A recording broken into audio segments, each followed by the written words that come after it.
Hi, everyone. Welcome to our workshop on systems thinking tools for teacher training. Compass Education is pleased to be part of the UNESCO Greening Education Partnership. And today we're sharing some of our approach and resources to one of the key pillars of this partnership, which is greening schools. In this session, we're going to share a bit about who we are, what we do, and we're going to share with you some resources that we hope can support your current or future work towards greening schools. We're sharing virtually today, concurrent with a live workshop that's happening from our teammates in Dubai at COP28. And we're really happy to have you here with us today for this session, which we're recording to share with those who can't join us live or who couldn't join in Dubai.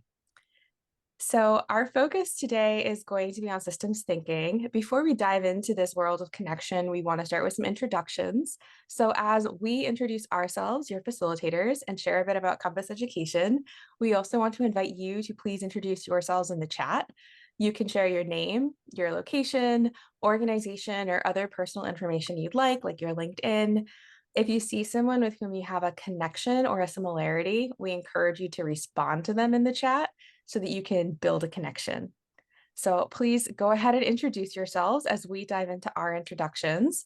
At Compass Education, we're all about recognizing and exploring connections between people, between things. Compass Ed is a nonprofit organization and global movement of educators who believe that a flourishing, sustainable world begins with our students and our schools. Our educator network is truly global. We started in Thailand when a small group of educators attended a corporate workshop on systems thinking. And they were so excited that they asked permission to adapt some of those systems thinking tools for use in pre-K through 12 classrooms. Since then, the tools and learning that we share has spread around the world to educators in over 800 schools in 96 countries. We don't directly teach climate change or have a climate change curriculum. Our focus is on supporting educators to understand what systems thinking is and how it can be used to support sustainable mindsets and outcomes, while at the same time making teaching practices even stronger. And we believe that having this ability to understand and practice systems thinking is critical to climate solutions that we hope to achieve in the world, like those we're talking about at COP and in many of our classrooms. In order to build this capacity, we offer workshops and courses and run a community dedicated to fostering systems thinking. We also offer professional learning and certification programs for educators to develop systems leadership in education and sustainability. So that's all about Compass Education, but to represent our team here today, we have a couple of our facilitators. We are representing over 40 from around the world. My name is Gitanjali Paul. I'm a high school social studies educator turned learning designer focused on education for sustainable development. I'm currently based in College Station, Texas in the US after spending my life learning and teaching in the US and around Asia. And today I'm the education program manager of Compass Education, which means I have the great job of working with our educator facilitators from around the world to design and share learning. I'm here today with one of those amazing facilitators who I'm going to invite to introduce herself now. Hello, my name is Michelena McPherson. I'm a grade 5 teacher and sustainability leader at Dar es Salaam American School in Rabat, Morocco. I am grateful to have been a member and facilitator for the Compass team since 2015, and I'm privileged to work with inspiring educators like Gitanjali and Kath, who's present here today. We're so glad to have Michelena on the call, and Kath, hi. And as I said, this is representing a team of 40 plus educator facilitators from around the world. We hope to reserve some time at the end of this session for those present to ask us some questions about our systems thinking learning journeys and opportunities that we see for using these tools to promote ESD and greening schools. Right now, though, we're going to dive into a bit more about our approach to systems thinking, and we're going to be sharing some tools with you today that you can use next week, next month, the next unit to help bring more ESD into your classroom and into your school. So Michelena, back over to you. Okay, so let's dive into what brings us here today. If you are in this session, you're probably here because part of you believes that we can and should play a big role in accomplishing the ambitious targets for the Sustainable Development Goals.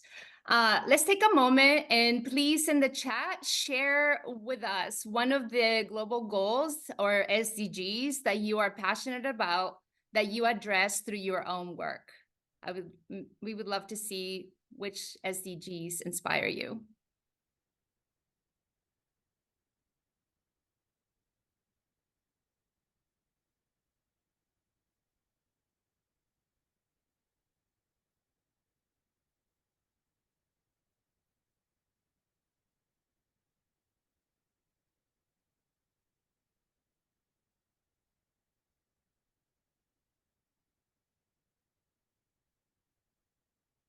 Fabulous.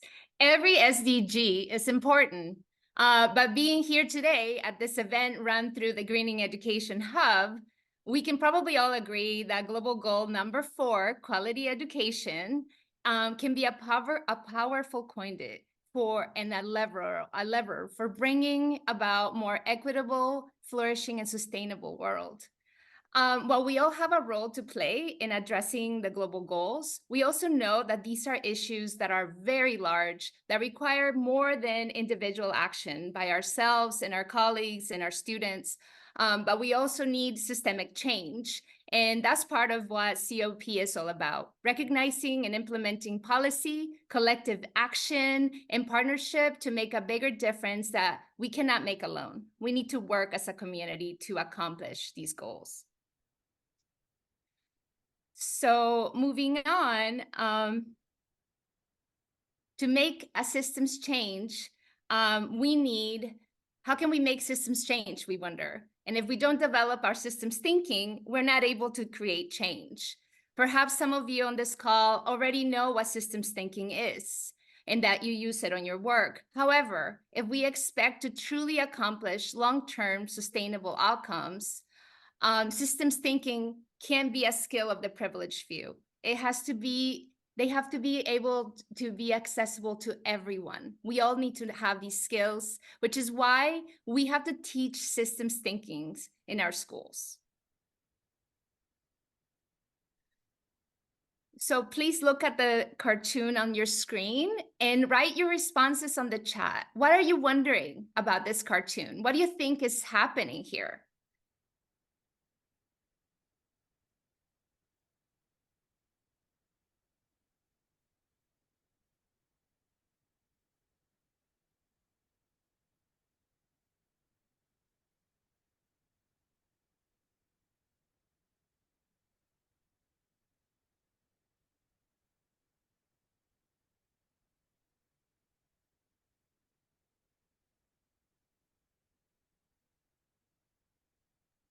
I see someone says, did these fire people think this through? Good intentions, though. Another one says, from one issue to the next, escaping one issue and entering another.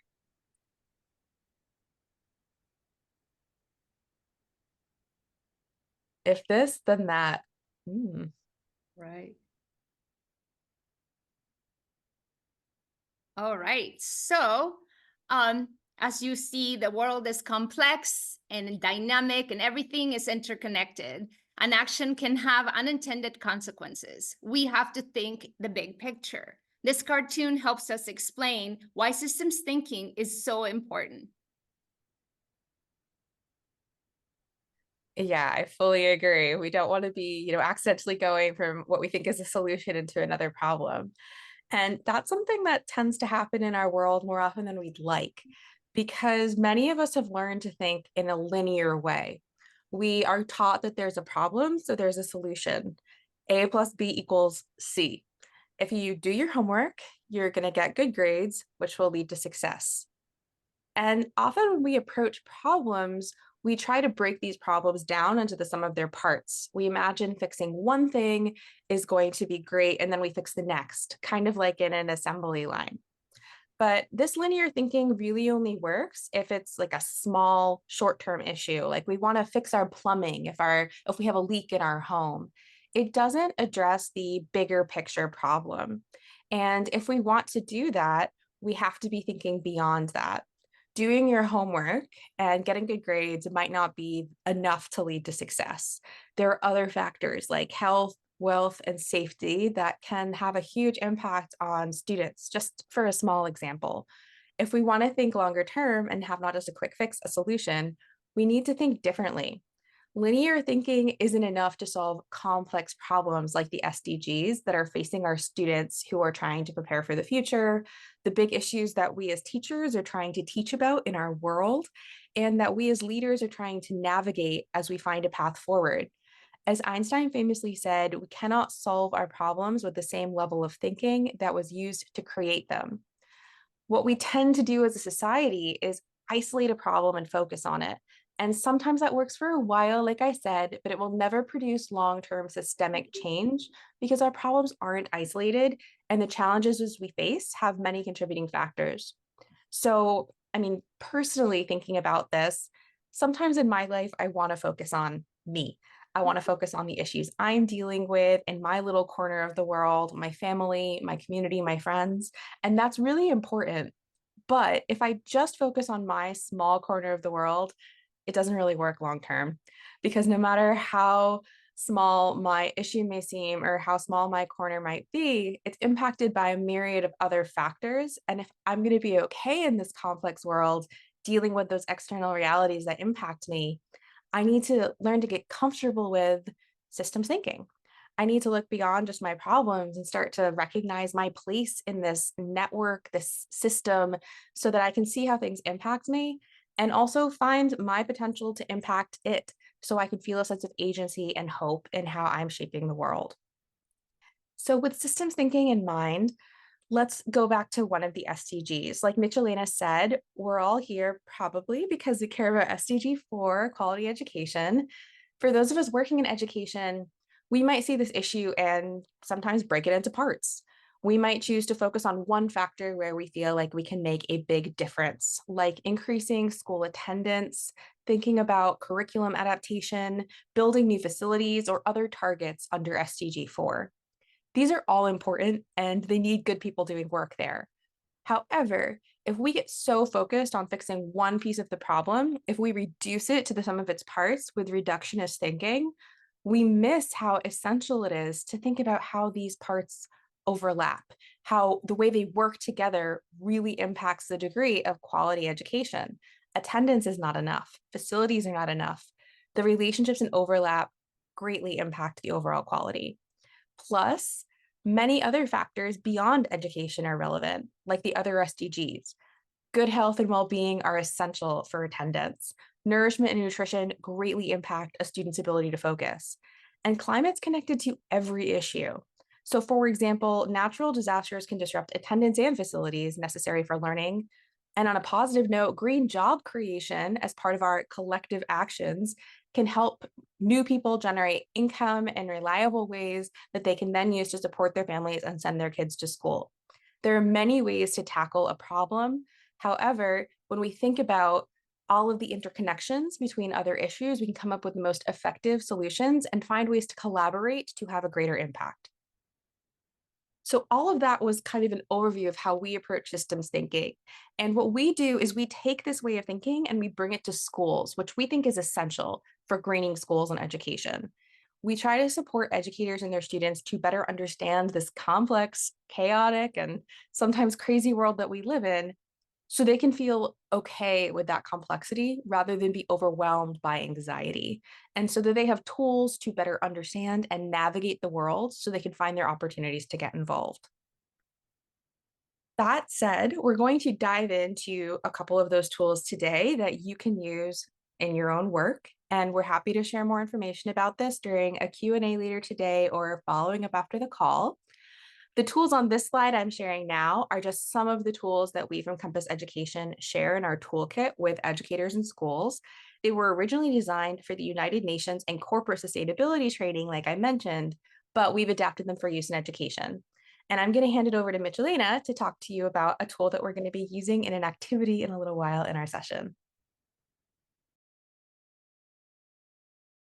So today we are going to introduce the Sustainability Compass as a tool and give you a chance to put it into practice. The Sustainability Compass helps us understand the holistic nature of sustainability.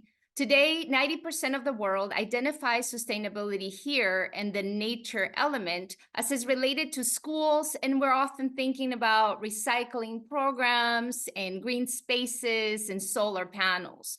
We're even participating in the Greening Education Pavilion today. But we cannot have a sustainable outcome in our planet. Oh, wow. We cannot have a sustainable outcome for our planet if we are not also thinking about our economy.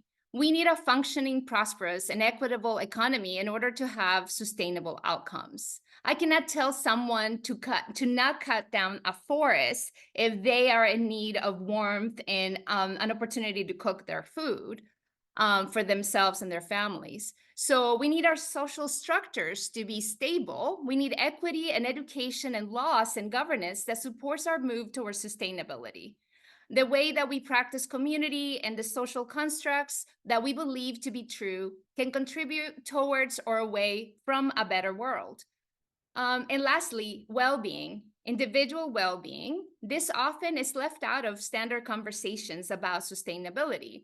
But my personal well-being is critical to sustainable outcomes. If I'm not okay, I can't do the rest. Let's take a quick minute to elaborate on what each of the compass points might represent. So here we have, there are 4 system conditions to consider, and here we have nature. Nature considers things like aesthetics and beauty, climate change, biodiversity, to name a few. And to build a more sustainable world, we need to live within the Earth's physical and biological limits. Economy. Economy considers things like production and consumption, jobs and wages, innovation and product differentiation. And to build a more sustainable world, we need to maintain a vital, prosperous, and equitable economy. Society. Society considers things like governance, education, social cohesion, diversity, social norms.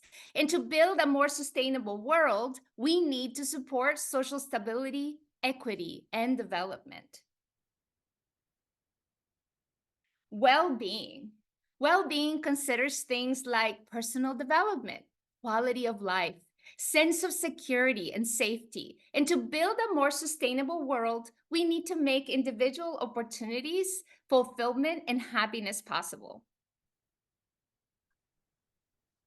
Thank you, Michelina, for that overview. And before we dive into an activity with this tool Michelina has just explained, I want to pause to acknowledge something that I think is pretty cool as a teacher, and just thinking about how this tool can be powerful. This sustainability compass was not just created in a design lab as a catchy, compass image that we could use and remember. It's based in some really robust theory in sustainable development work. It was developed in the 90s in a meeting of the Balaton Group, which is one of the first sustainability think tanks. In this meeting, Danella Meadows, who's considered by many a mother of systems thinking, and Alan Atkinson were discussing Herman Daly's triangle, a sustainability framework that links the concepts of the triple bottom line, the hierarchy of human needs, and different forms of capital. In discussing how to bring this to people in a way that wasn't just another triangle and that considered the systemic nature of our world, Alan Atkinson reimagined it in the form of this sustainability compass. So the tool we're using has this rich history and, like I mentioned, has been used in many settings dealing with complex issues that we get the chance to bring to our students as teachers, which is pretty cool. And it's way easier to think about a compass image with young students or students who are growing than it is to think about another triangle. So let's dive into thinking about how this works. And in a moment, we're going to be doing an activity together to understand it. The compass can be used in many different ways. There's no wrong way to use it. What we're going to do today is think about how you might use it to explore any topic, item, or issue. You can reflect on a physical object like a pen or a conceptual idea. And that's what we're going to be doing today. Since we're in this session in the Greening Schools Pavilion, or in the Greening Education Pavilion, thinking about greening schools, we're going to be asking those of you live on the call with us today to do a Jamboard where we're going to think about a sustainable school and what it is, has, or practices. So I'm going to switch this screen over to a Google Jamboard. And in a moment, Michelena is going to be our scribe as we think about this topic today. There's some Post-its on here representing the different compass colors, which is a useful way for helping to organize thinking for students. And I'm going to be asking people in our live call to unmute and help us do some brainstorming. We're going to break this into a couple of steps. What we're going to start with is a brainstorm about some of the things that you might see or experience or notice in a school that is sustainable. I'm going to invite you to unmute or put your answers in the chat if you prefer. And I encourage you to think about which compass perspective you might place your idea in after that summary that Michelena gave us. So I want to invite anyone who's ready to unmute or put in the chat an idea that we can start putting on our board. I'm going to go for the obvious one that Michelena already mentioned, which is a recycling program. And I think I'd put that either in nature or maybe society. Why are you thinking about those two? Nature, because obviously it's impacting natural resources. If you recycle more, you're taking less natural resources out of the earth. But then society, because it takes some kind of common goals between a community. Great. I love that idea. And so I think you mentioned both. So I'm going to go ahead and write this under nature. And then what we can do is we can draw a little line connecting it to society because you mentioned it could be both. And we'll come back to that. Great. What else? Well, on a similar vein, composting within the school, and I guess that fits in a similar vein to the recycling programs, having composting program. And I would say nature, but also there's an element there of well-being with the children, sort of fulfillment of potential, perhaps. If the children are involved in that recycling within a school, then there's a well-being element to them feeling like they're contributing as well. I love that. I think I want to make that its own post-it because that's such an interesting idea, that feeling of contributing to something. I think that can be really powerful for someone's well-being. So students feel that they contribute. There's also could be an economic element to that as well too, because if you're composting like at our school, and then that composter thing going on to the plants that are within the school, and our school has like vegetable gardens and things, thanks to Kath who was there setting things like that up. But yeah, there's a slight economic element to that as well, where we're growing herbs and vegetables and things for. But yeah. I love that. You're totally right. And I appreciate that both of you, Kath and Mary, who have shared already, have recognized it's hard to place things in just one compass point. So depending on your goals for a session like this, you might choose to do what I'm doing with arrows that show how they're connected to different ideas, or you might just focus on brainstorming and trying to think of these different ideas in their own sections for now. How about a few more? What else can we add? I'm thinking along the same lines, but from a totally different perspective. My initial reaction was an SEL program, a social emotional learning program in the well-being, because that is the foundation of a lot of other things. So I'm looking at the question or the idea in the central part, not only as sustainability in the sense of like greening a school, so to say, but also of sustainable practices in the future. Fantastic. Yes. And like we were saying, if I'm not okay, I can't engage with these other things. That social emotional learning piece, sometimes schools don't think it's part of sustainability, but it really can be. Thanks, Bart. Yeah, we use the expression at our school of being well, doing well, because if you are not well, you can't do well. You talked about grades at the beginning, and they won't come unless you feel well, unless the individual feels well. So being well, doing well. Fantastic. I love it. Let's keep going. Let's see what else we can brainstorm here. Feel free to put ideas in the chat or unmute again. I'm also, with this group size, I think we can go ahead, and if anyone is super keen, I'm sharing the Jamboard link for you to add more thoughts yourself, or please unmute and I can keep typing I'd love to hear from a few more people so those people who are watching back can kind of hear your thinking for ideas.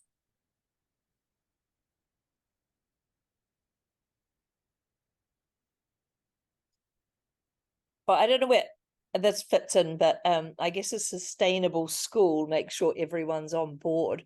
That's sort of a practice, isn't it? That it's not just the children, it's not just the teachers.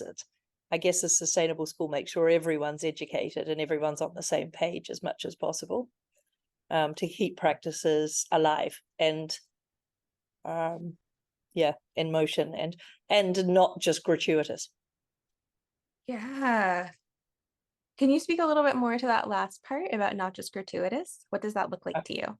That it's not just written on the curriculum and where a few children are doing something like, recycling some paper, but they're not going to continue that when they move out into their world.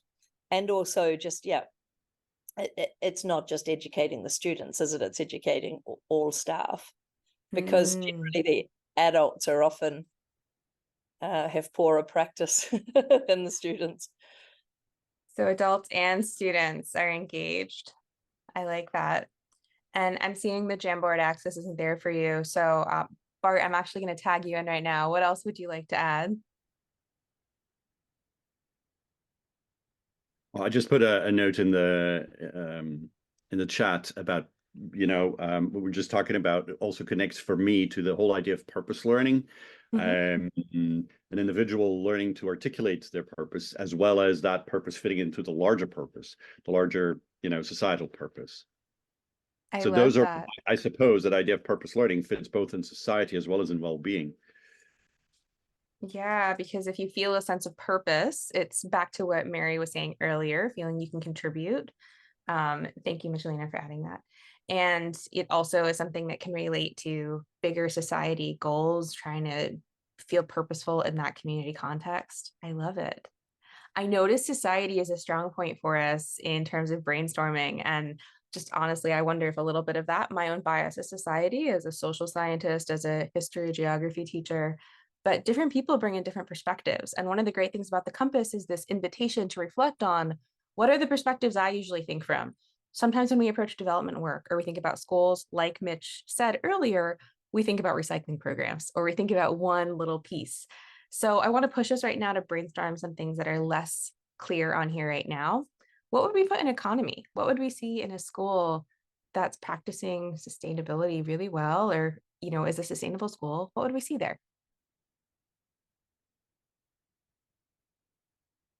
I think we'd see that financial decisions are made with sustainability in mind. So before you go and purchase a whole new load of, I don't know, computers, that you think about aspects of sustainability before you make that purchase. Definitely. And that ties in with, the SDG about responsible consumption and production. So you've just shared this really important piece, Kath, and you've helped us reflect on how some of what we're talking about is how all those SDGs have to do with sustainability. They are called the Sustainable Development Goals. But yeah, what kinds of purchasing do you think are important for schools to think about? What are some examples of things you hear schools looking at when they're practicing sustainability, or they should be looking at? So Kath, an example is all the technology that can be in a school, right? And it looks fancy, and do we actually need it? Do we, especially with all these Apple products and things, right? Upgrading all the time, whereas a school can call themselves sustainable and then have such an impact. And the other thing, I guess, is even having solar panels. I don't know much about solar panels, but schools have solar panels on the roof. But are they? Where have they come from? What's the, it's easy to look at solar panels and think, oh, that's a fantastic initiative, but what's the social impact and the environmental impact of that? I don't know. It's something to consider, for them to consider. Yeah. Sorry, Kath, I hope that interrupts. Or even something as simple as like the carbon footprint of the food that's being bought and sold, being bought by the school to sell in a canteen or something along those lines. Definitely. Just And quickly the marrying. practices. I want to encourage you to keep brainstorming, but I just want to note, because it's so interesting, that both Mary and Kath, the ideas you mentioned with the solar panels and food and technology, those could all be in the middle of the compass to think about, their holistic impact. So we're reflecting on this big picture question right now, but you could put any of those in the middle of this to start thinking systemically about them. I'm going to invite a few more Post-its added here. So Bart, I see you've unmuted. What else would you add? Yeah, I just made the connection with a post that I received yesterday from Will Richardson at the Big Questions Institute, where he says, are we considering this when we talk about sustainability and about the future? And this is specifically about artificial intelligence. I'm just going to read 2 sentences as a quote. This comes from the Carnegie Mellon University. They found that using an AI model to generate text is significantly less energy intensive, creating text. Wait a sec. Oh, sorry, I skipped one part. Generating an image using a powerful AI model takes as much energy as fully charging your smartphone, according to this study. And, when we're thinking about sustainability and yes, all this technological evolution, is that something we also put in our systems thinking configuration? So yeah, interesting to think about. That is very interesting, especially with the huge focus on AI in many schools today, because this is a great example of how we can't just look in our little worlds, right? Our students are exposed to AI and they're using it, and we want to find ways to integrate it into our work that helps us and does less harm. We want to do more good and less harm as much as we can. So if we don't ask the question, we can't explore that opportunity or find someone who's maybe an expert in it who can help us. Great. I'm loving all of these ideas they're just generated for economy. I want to open it back up across the board and see if there's a couple more ideas for what you might think a sustainable school is or has or practices, things in your schools or things you imagine. So if I was to say that a sustainable school taught critical thinking, that's a practice, where would that fit? Where do you think it would go? I'll rule out nature and economy. I guess it's is it within well-being because it's an independent individual, or society? It's always a matter of perspective. Society is educational access, right? So maybe society, because we're teaching it, giving them better access to what we're teaching them and the way they're thinking about it. So maybe society. I want to unpack some of what you just said, because, sometimes when we're thinking about issues, we blend together many parts because it's the way our brains work, but teasing them out can be really helpful in a compass activity like this. So you mentioned practices, right? The practices we have as teachers. Those are kind of societal norms, or they're cultural norms in a school. So you might put that in society. But something like skill development, developing skills for individuals, might be a well-being thing because it helps shape their autonomy and their freedom and their ability to make choices. And something along the lines of what skills we think are important might be cultural norms. So you can actually come up with many Post-its from what you just said, Barry, or you can put something in between. So just adding a couple of things you said here, I think Michelina is going to write down some of those ideas. But yeah, you can see it in many ways. Sometimes if you're not sure where to put something, it can help to break it into smaller parts, which allows us to deepen our systems analysis depending on the time or the amount of research or work that we're putting into building a compass map like this. This is actually an example of a very simple systems map. So if some of you are more familiar with systems thinking, you might begin to see that we're brainstorming these elements in a system, but it's in a really accessible way because it's just, nature, economy, society, and well-being like a compass. And this brainstorm piece is actually just the first part. If you're beginning to develop systems thinking, this awareness of the systems around us is really important. But systems thinking, as I mentioned, is all about relationships.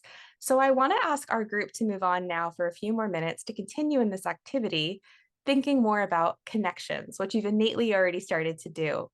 what I'm going to ask for us to do is to take a look at these Post-its, and I want to ask you to make connections between two of them. So unmute and tell us, what are some of the ways that you see these Post-its are interconnected? It can be within a compass point or between compass points. Our goal is to understand how when we work on one thing, we might actually be impacting another. So anytime you see a connection, please add it in the chat or unmute and we'll draw the connection for you. I see a connection between technology, do we need to be upgrading all the time, and recycling programs? Like, are we recycling that technology? What's happening to it? Great, thank you. Huge issue. And students feeling they contribute and recycling programs. How do you see those connected? Well, if the children are involved in those recycling programs, so if they're involved in setting up and educating and actually they're hands-on recycling of it and they're seeing an impact, then they'll feel as if they're contributing to that. Great. And I think you've just done a great job of pointing out how, we're not trying to say recycling programs are bad. They can be really powerful, especially when they're student-led. They have impact, but there's lots of ways students can feel like they can contribute. What if you can engage your students in some more systemic changes in your school? Are there any factors on Post-its in this compass that you think students could also engage with besides the recycling program?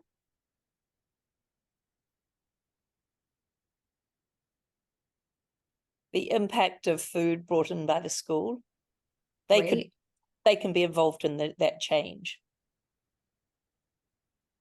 Sure. Changing some ways at the school, their practices at the school, that's a bit deeper as well.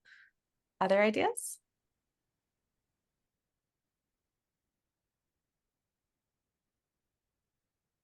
Things students can contribute to or other connections you see.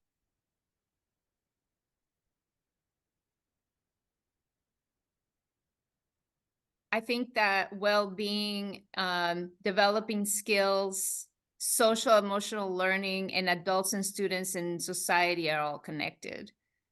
How so? Because students need social emotional values to help themselves do well in learning skills at school. And if their well-being is not doing good, they are going to not be feeling balanced and they're not going to be learning. Definitely. And why do you see it's important to have adults engaged in that process as well? Because adults help students make those connections. Adults help students have that social emotional learning and help them achieve the skills by supporting them in their social emotional area. I love that. I really agree with that connection. And, as an educator and as educators who are on this call, I wonder if you might agree, we actually might make a connection back from developing skills to adults and students engaged, because I think we also need our adults in the school to develop their skills. So, if teachers don't understand social emotional learning or don't understand sustainability, how can they engage with students about it? Yeah. Oh, good, you're back.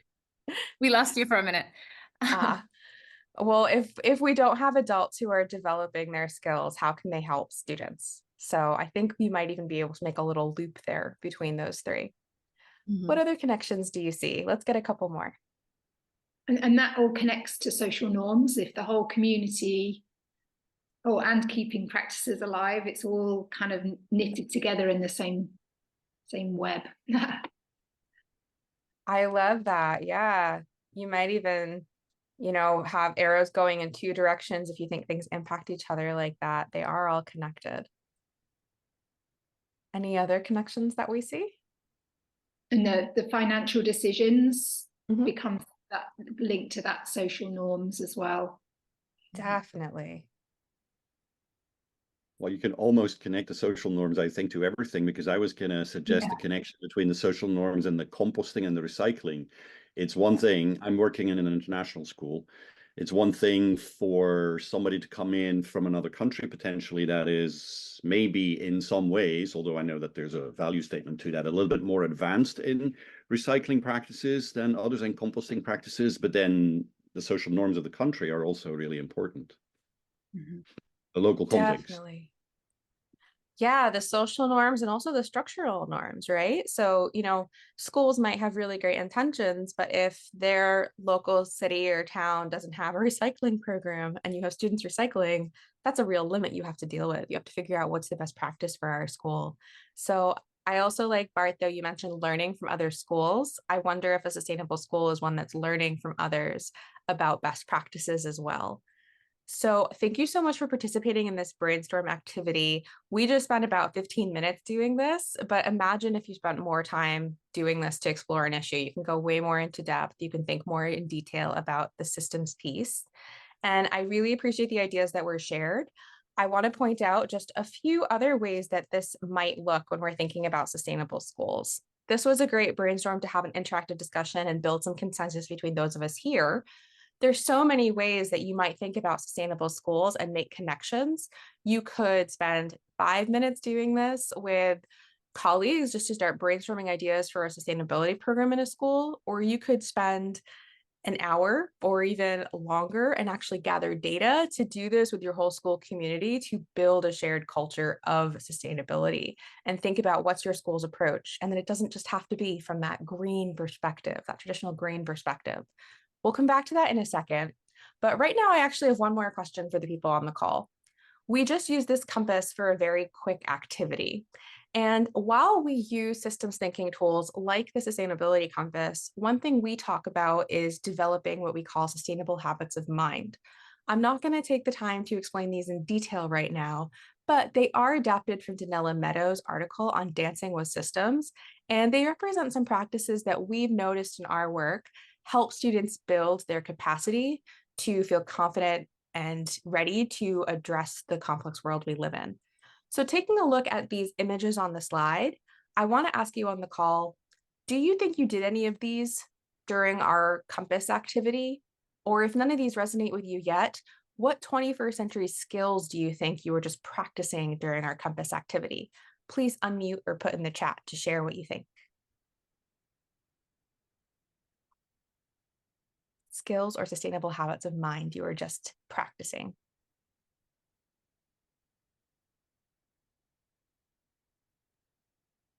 I guess we weren't stressing the mess.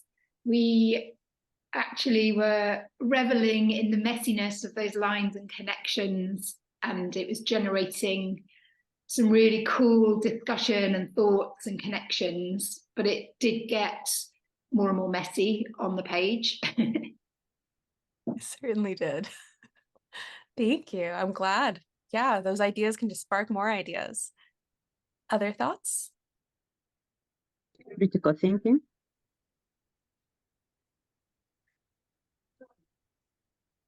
Other ideas? Just getting perspective. It opens up a conversation to just from other people's points of view, and there's no expectation of answering or suggesting whether something's correct or incorrect, or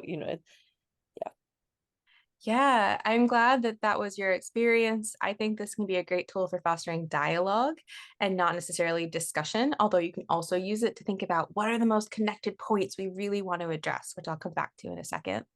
I also noticed in the chat, someone said looking for loops. So thinking about how there are these causal relationships between different things, where are there loops that we can understand, where are there loops we can explore? So there's many skills that you can practice while using this activity, whether it's with really young students or older students. And we just used this tool to think about a very clear sustainability issue, thinking about grading schools. But I want to briefly mention how this tool can be used to not look at something explicitly sustainability related. It can be used in every subject at every grade level to help bring in nature and climate and sustainability to different subjects. We can be thinking in a history class about what life was like for ancient civilizations. We can be designing sustainable community projects and service learning work. We can be planning sustainable events or exploring literature, thinking how nature plays a role and climate plays a role in shaping participant experiences along with our other human systems. So this tool can be used for all sorts of curriculum integration. For some examples, we focus on educator training because we know educators have the capacity to look at their curriculum and think about how they can use systems thinking for what they already do. How can they use it to help teach more in depth or differently the curriculum they already have and the work they do in their communities? So educators can use this to look at any topic, and then it can be used in different grades. We have hundreds of examples of lesson plans on our website, which you can check out. But just to highlight a few examples, it can be used in grade 4 to think about the ethics in the clothing industry, or in a high school business class, thinking about your local corporations and how they function or their market potential. It can be used thinking about global issues in action to find a place to take action. And with that, I want to actually invite Michelina to share an example of something she's recently done with her students. So recently, I had my students think about sustainable practices and to think about how they thought our school was sustainable or not sustainable. And so we walked around the school and students wrote down their observations. Together, we analyzed their findings by placing them in the sustainability compass, by making connections with the different compass points, as well as the global goals. And some of the things that the students did afterwards, as you can see here more clearly what the students wrote. I know the sticky notes were a little bit messy. Students made a list of their proposed actions according to the compass points and the global goals that connected with their proposed actions. The next steps are to divide up the tasks that need to be accomplished to work towards the actions they want to take. For example, one of the actions is meeting with the cafeteria staff to assess the menu and do a survey to investigate reasons why food is being wasted with students and staff, and come up with a plan to diminish the amount of food that gets wasted every day. So as you can see, if 4th and 5th graders can do this, you can do this with colleagues and your students. And I love that you've just given us this very recent example of looking at food waste, which came up while we were talking about the compass, about canteens, where food comes from, how food is used and disposed of. So thank you for sharing this, Michelina. I love that grade 4 or 5 students can do this. And just, very briefly, I want to note that if you start doing this with grade 4 or 5 students, as students get older, you can do more complex things.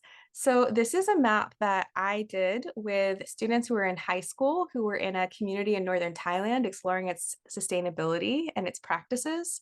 This doesn't explicitly say the compass points on it, but if you look at the ideas on this little loop, you can see they represent the compass. We've got workers in field for economy. We've got health for well-being. We've got things like perceived value for society. And we've got nature, thinking about the whole piece of soil and this idea of using chemical pesticides and fertilizers and how it's impacting communities. Students were able to use this to think about causality and loops in this community, to think about how they could recommend more sustainability or what kind of changes could be made.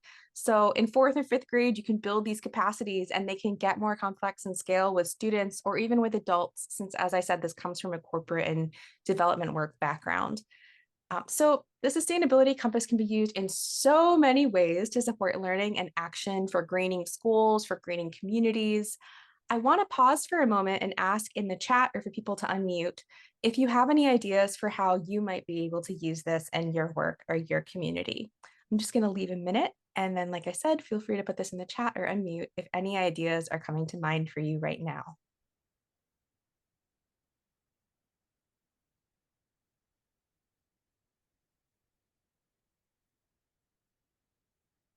I work in a community garden with young students, and I'm thinking that maybe I could use the sustainability compass to help them make connections beyond the garden and out into our community. I love that. And I really appreciate that you're talking about learning that doesn't have to be limited to a clear school classroom context. So much learning can happen in the garden. And if you make connections to the community, it just helps build that transfer skills, the connections. That's a wonderful idea. Thank you for sharing. And these kids are really young as well, like they're 6 to 8. But I can see that with the sustainability compass, we can really still get into the nitty gritty, get into the complexity of living in a community with those really young, much younger kids.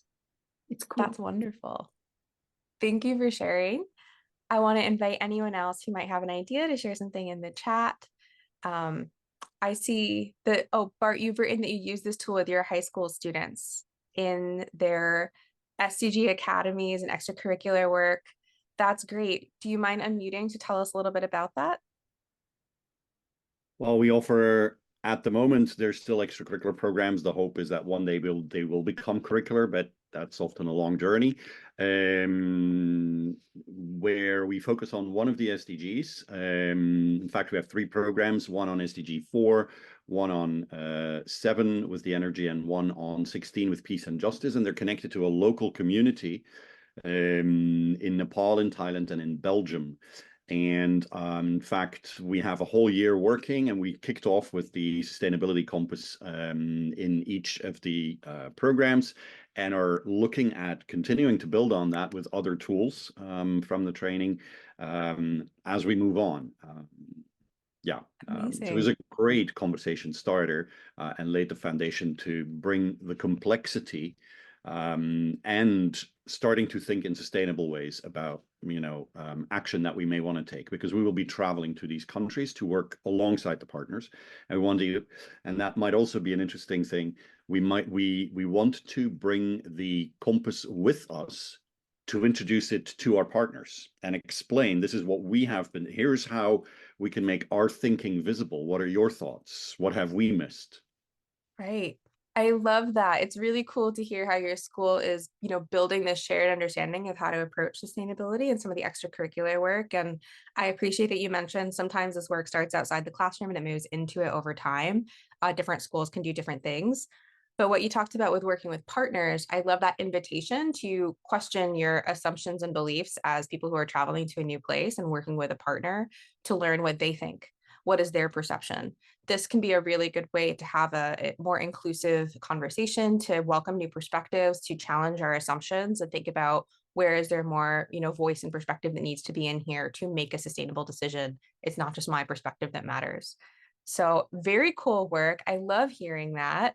And there's just so many ways to use the sustainability compass. Like I said, we have hundreds of examples on our website. But for the remainder of the session, I want to dive into kind of this overarching question of how the sustainability compass can promote sustainable outcomes in a green school. How can this tool help us work towards a greener, more sustainable school? Sometimes in systems, it can be the simplest of changes that creates the greatest impact. We call these leverage points, and they present powerful opportunities to make a difference. And I wouldn't be a true systems thinker if I didn't show you our own little causal loop here of how Compass Education chooses to affect change in the world. We focus on teacher training because we believe that if more educators are teaching systems thinking tools and mindsets, more learners in our world will be equipped with the skills they need to tackle complex problems like climate change. And if more individuals are learning those skills and building that capacity, we're going to have more actions taken in our world for greater sustainability, which can increase educator confidence and evidence to support them in doing this work. And it can become this wonderful positive cycle of change that's happening. When educators become leaders, they can inspire other educators to do the same through their actions. So thinking about this leverage and the ability of systems thinking to make a difference, I want to come back to recognizing that, we're talking about teacher training directly, but all educators have a role, and other people in schools can have a role in promoting sustainability. And the sustainability compass can help school communities understand that everyone has a role. If you develop an understanding among your students and teachers and staff that holistic sustainability isn't just about nature, it becomes easier for more people to identify their role in getting involved to build a green school or a sustainable school. From a nature perspective, it's not just your science teachers, but it's also your facilities and maintenance team who are actively engaged in that. From an economy perspective, it's not just your economics teachers, but like we mentioned, it's about the purchasing office, human resources. What decisions are you making about employment, consumption, and spending? From a society perspective, it's not just social studies teachers or community service clubs. It's your parents, your organizers, your board of directors, and everyone who shapes your mission and curriculum and practice. And from a well-being perspective, it's not just PE teachers and sports clubs. It's who's your school nurse and counselors and Did they know that by helping students and teachers stay well, they're actually contributing to sustainability? When everyone has this shared understanding of sustainability as something holistic, it helps them recognize ways they can contribute or are already contributing to sustainability. And it creates this opportunity to build momentum for involving more people in conversations about sustainability and making the school have this shared vision and culture for sustainable practices that we mentioned. So this tool can spark kind of those conversations, like Bart, you mentioned it sparked some conversations in parts of your school. You might use it to spark conversations in other parts of it as well. So more people can say, what am I doing and what can I do? We're not going to spend a great deal of time talking about this now, but a resource that's going to go in the chat and we can send as a follow-up to this that I want to briefly mention is the free sustainability self-assessment that we have for schools, which uses the sustainability compass to help schools have that conversation about holistic sustainability, where it focuses on kind of an asset assessment. What are schools already doing well, and what is your room for growth? It takes about 15 minutes or so to complete, and it can give you an idea of your school's position immediately so that schools can use it as a conversation starter to engage with diverse stakeholders and think about how to involve more people in sustainability work, whether it's in the classroom or outside the classroom. You can access it with this QR code, and Michelina just put the link in the chat. And, this is just one of many tools for fostering systems thinking that I've mentioned today and that we share. I want to thank you for participating in this workshop and encourage you to go ahead and check out some of those other tools on our website if you would like to. Engaging with you and having schools share best practices is incredibly important. At Compass Education, we have a mission right now to try and reach 1 million educators with systems thinking tools to build a flourishing, equitable, and sustainable future by the year 2030 in line with the UN SDGs. We've been doing this work of sharing systems thinking tools with educators for about 10 years now. But 3 years ago during the pandemic, we decided to set this ambitious goal and try to scale our work. And excitingly, 6 weeks ago, we were recognized by 100 and chosen for more than 3,000 entries as one of the most scalable innovations in education today. So we hope you see lots of ways to apply the sustainability compass in your work for the classroom, for schools, for communities, and building a more green, sustainable future. And we also want to invite those of you on this call or watching this later to get involved with us. The way we scale is through sharing and partnerships. So of course, if you're in a school, we want to talk to you and support your work. But if you work in climate change curriculum and want tools to support deeper thinking and learning, or if you are finding ways to develop sustainable habits of minds and practices across curricula in schools, or if you want to develop student change makers and give them powerful tools to better understand their context and find leverage points in their world, reach out. We want to partner with other nonprofits, social enterprises, and funders, and of course with schools to make these tools available. And we really want to make them more available, especially in public and government schools, so that everyone can have access to these tools. And systems thinking is not something that just belongs to a privileged few. There's free resources on our website and a lot more information there that we hope you can explore. And for those of you who are on the call or watching this back, if you scan this QR code or visit this link, which Michelina has also put on the chat for those of you here, we'll send you follow-up resources of everything we talked about in the call today, and we will be really happy to keep in touch. But this is just a brief overview of what we have to offer, and we want to thank you so much for joining us today. Please reach out to us via our emails or that form anytime. All of us have a role to play in greening schools, and all of our schools and our work are interconnected. So the more we can collaborate and share together, the more we can work towards greening our world and building a more sustainable future. Thank you so much, everyone, for joining us today. It's been really lovely to see you. Have a wonderful day and rest of COP.